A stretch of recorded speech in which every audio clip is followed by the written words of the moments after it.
கிறிஸ்துவுக்குள் பிரியமான சகோதர சகோதரிகளே, உங்கள் அனைவரையும் தினமொரு முத்துக்கள் நிகழ்ச்சியில் சந்திப்பதில் மிகுந்த மகிழ்ச்சி அடைகிறேன். சக்கேயுவின் மீட்பு. லூக்கா 19ஆம் அதிகாரம் 9 முதல் 10 முடிய வசனங்கள். இயேசு சக்கேயுவை நோக்கி, இன்று இந்த வீட்டிற்கு மீட்பு உண்டாயிற்று, ஏனெனில் இவரும் ஆபிரகாமின் மகனே. இழந்து போனதை தேடி மீட்கவே மானிட மகன் வந்திருக்கிறார் என்று சொன்னார்.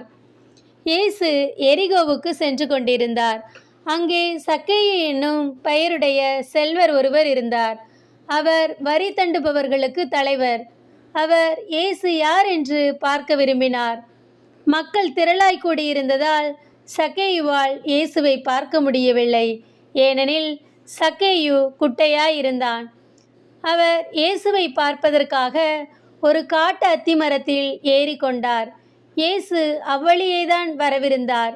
இயேசு அந்த இடத்திற்கு வந்தவுடன் அன்னார்ந்து பார்த்து அவரிடம், சக்கேயு, விரைவாய் இறங்கி வாரும், இன்று உமது வீட்டில் நான் தங்க வேண்டும் என்றார். இதை கண்ட யாவரும், இவர் பாவியிடம் தங்க போயிருக்கிறாரே என்று முணுமுணுத்தனர். சக்கேயு எழுந்து, ஆண்டவரே, என் உடைமைகளில் பாதியை ஏழைகளுக்கு கொடுத்து விடுகிறேன். எவர் மீதாவது பொய்க்குற்றம் சுமத்தி இருந்தால் அதை 4 மடங்கு திருப்பி கொடுத்து விடுகிறேன் என்று கூறினார்.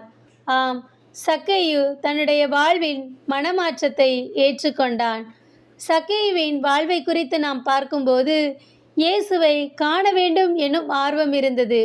இயேசுவை சந்தித்ததும் மாற்றத்தை ஏற்றுக்கொண்டான். மாற்றம் என்பது செயலிலும் வெளிப்பட வேண்டும் என்று உணர்ந்தான்.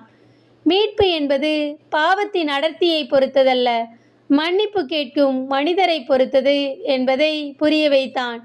இயேசுவை ஏற்றுக்கொண்டான். தன் வாழ்வில் மீட்பை பெற்றுக்கொண்டான்.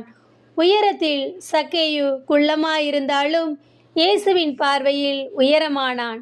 நாமும் சக்கேயுவை போன்று நம் வாழ்வில் மனமாற்றம் அடைவோம். அன்பு இறைவா, நாங்கள் எப்படிப்பட்ட பாவ வாழ்வில் சிக்கி உழன்றாலும் அதிலிருந்து மீட்பு பெற எங்களுக்கு உதவி செய்யும் இறைவா. ஆமேன்.